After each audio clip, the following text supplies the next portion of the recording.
We'll be reading at this slim volume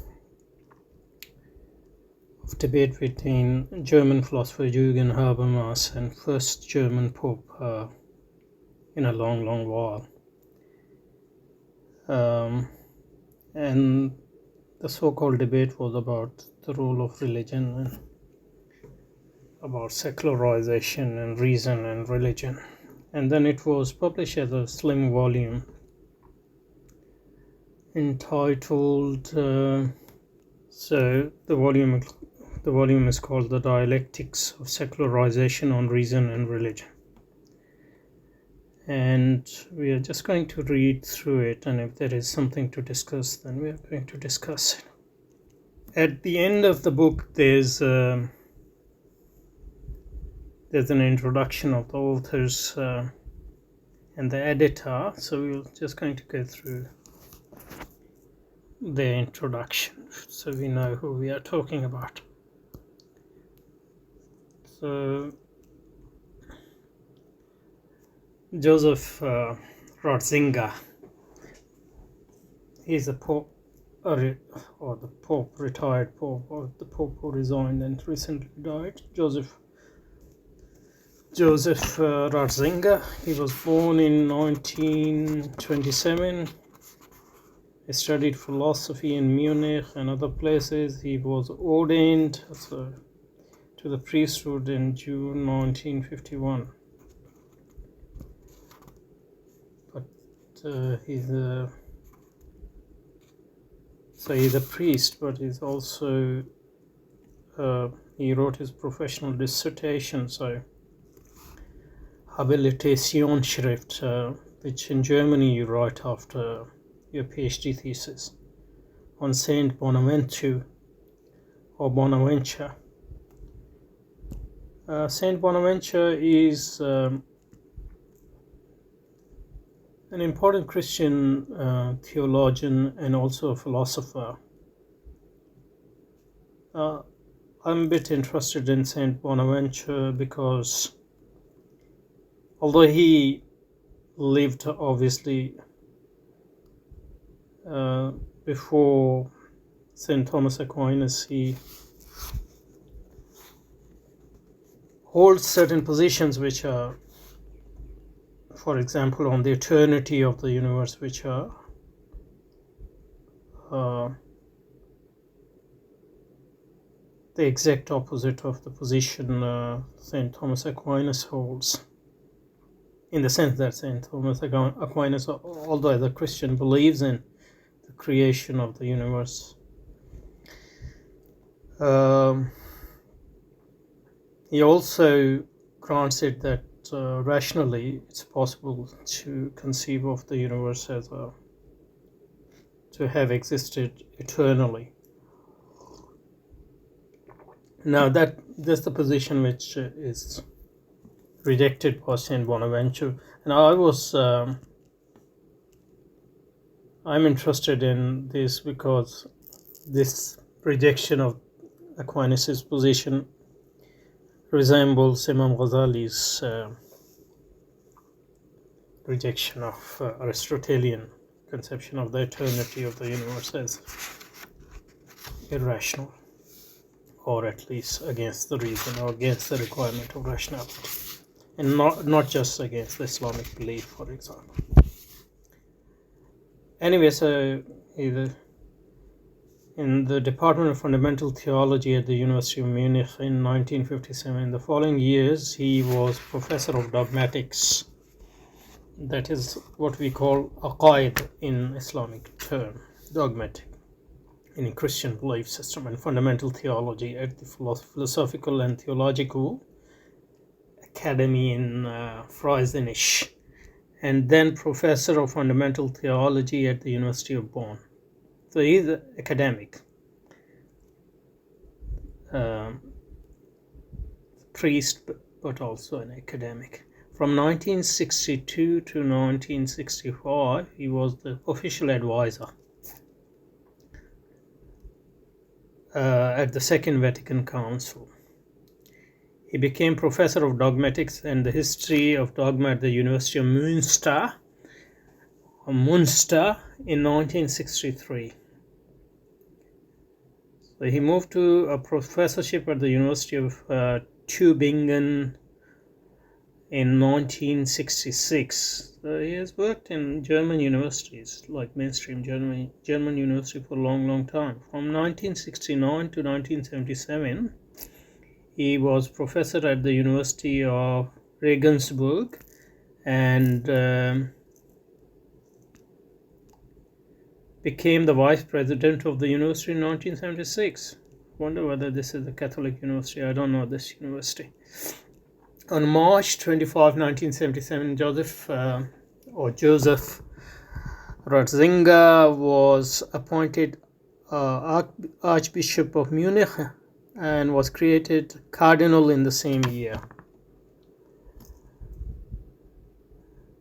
In 1981, Pope John Paul II called him to Rome as prefect of the Congregation for the Doctrine of the Faith and the president of the Pontifical Biblical Commission and of the International Theological Commission.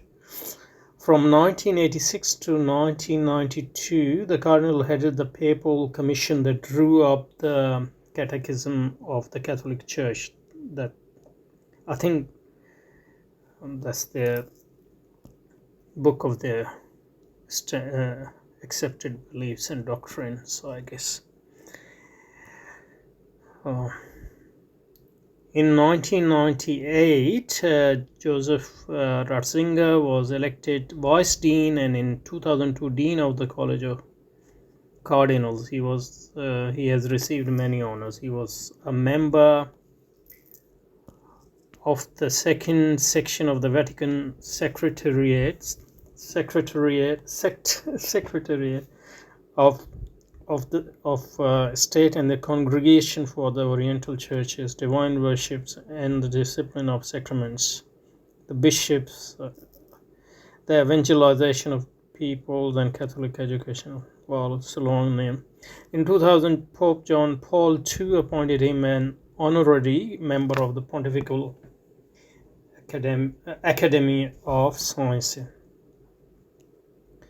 On April 2005, Joseph Cardinal Ratzinger was elected to succeed Pope John Paul II and took the name Benedict the 16th. Okay, so this is the introduction of the ex-pope who died a few days ago, or a couple of weeks ago now. I don't know. I haven't studied him, so I don't know much about his thoughts. But I have a general idea, just what you read in papers and all that.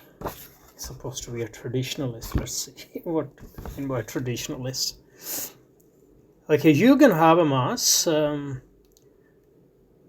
is the philosopher and sociologist. Jürgen Habermas was in Düsseldorf on June 18, 1929. So it's 2 years older than him, or younger than him, sorry. He's still going strong. He studied in Göttingen, Zurich, and Bonn, and took his doctorate in 1954 with the dissertation on the absolute in history, on the contradiction in Schelling's thinking. On Schelling's theory of nature. In 1961, he wrote his professional dissertation, the Habilitation Schreiber, and Wolfgang Abendroth in Marburg. I think this Wolfgang was a Marxist of sort. In Marburg, he wrote his dissertation under the title "The Structural Wandel der Öffentlichkeit," the structural transmission of the public sphere. It has been translated into English. He then became professor of philosophy at the University of Heidelberg, where he taught until 1964. Apparently, Gadamer was the force behind his appointment there. From 1964 to 1971, he was professor of philosophy and sociology at Goethe University in Frankfurt. In 1975, he moved to Starnberg near Munich, where he headed the Max Planck Institute for Research into Living Conditions in the Scientific Technological World. In 1981, I thought he just headed one wing of it, but apparently he was the director. In 1981, Habermas published his principal work, Theorie die Kommunikativen Handelns, English translation, Theory of Communicative Action, 2 volumes in which he develops the concept of discourse free of domination. Not just that. In 1983, he returned to Frankfurt, where he was professor of philosophy until his retirement in 1994. In this period, his work concentrated on the philosophy of society and of history, his numerous honors, blah, blah, blah, blah.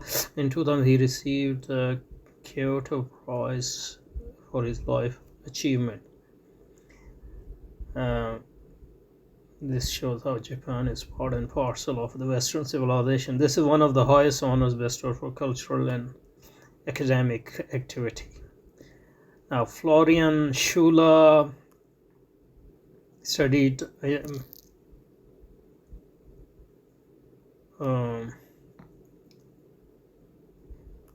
he is the editor of this. He wrote a foreword, so we are going to look at the foreword. I don't know him at all.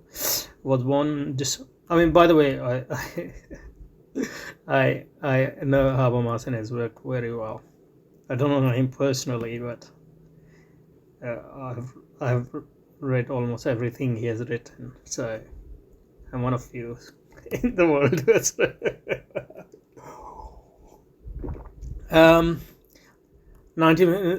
Studied philosophy, theology.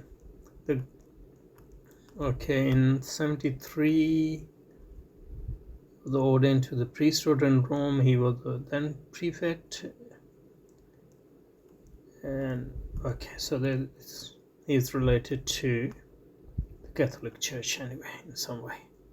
Okay, so that's enough, the introduction. I think we'll just leave this session here,